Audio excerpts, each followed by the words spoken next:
جتنا بھی مہدویت کی جو جنگیں ہیں عصر ظہور میں، اس میں بڑی بڑی جنگیں ہیں۔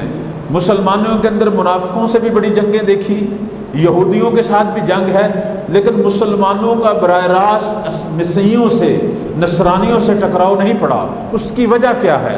اس کی وجہ یہ ہے کہ یہی عیسیٰ ابن مریم مبلغ اسلام بنیں گے، امام مہدی کے ناصر بنیں گے اور دنیا مسیحیت کی طرف جائیں گے اور ان کو اسلام کی دعوت دیں گے۔ اب وہاں پادری بڑے بڑے اس زمانے کے، وہ پہلے تو ناراض ہوں گے، وہ کہیں گے تو کیسے ہم ثابت کریں کہ تو وہی عیسیٰ ہے، تو اسلام کی بات کر رہا ہے۔ ہم تو اس عیسیٰ کا انتظار کر رہے ہیں جو دنیا میں مسیحیت کو حاکم کرے۔ تو کہاں سے آ گیا؟ ہم نہیں مانتے، تو ابن مریم ہے۔ وہ فرمائیں گے کیسے تمہیں یقین ہو؟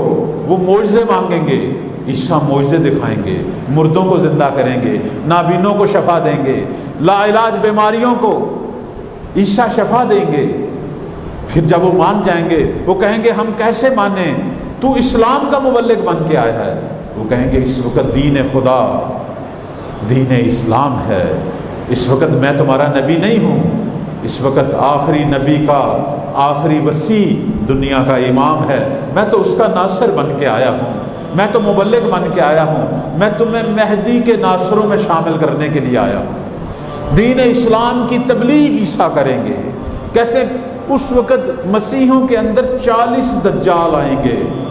ہم تو ایک دجال کی بات کرتے ہیں، یہ تو قصے کہانیاں ہیں نا، کوئی ایسی چیز وجود نہیں رکھتی، کوئی ایک آنکھ والی شے نہیں آنے والی، اس کی کوئی حقیقت نہیں، یہ قصے کہانیاں ہیں، یہ ہمارے بھائیوں نے بنائے ہوئے ہیں، ہماری روایات میں ایسی کوئی بات نہیں۔ اگر کوئی آئی ہے تو ان کی طرف سے۔ وہ دجال جس کے بارے میں ہماری روایت میں آیا، وہ ہمارے چھٹے مولا امام جعفر صادق علیہ السلام کا فرمان ہے، صلی اللہ محمد وعلی محمد، فرماتے ہیں دجال دجل سے ہے، دھوکہ دینے والا، گمراہ کرنے والا، فتنے ڈالنے والا، گمراہیاں ڈالنے والے۔ ہمارے قائم کے ظہور سے پہلے ایسے کئی گمراہ لوگ آئیں گے جو لوگوں کو گمراہ کریں گے، جو بدعتوں میں مبتلا کریں گے، جو آج آپ دیکھ بھی رہے ہیں، جو مختلف قسم کے انحرافات پیدا کریں گے۔ ان سے اپنے آپ کو بچانا۔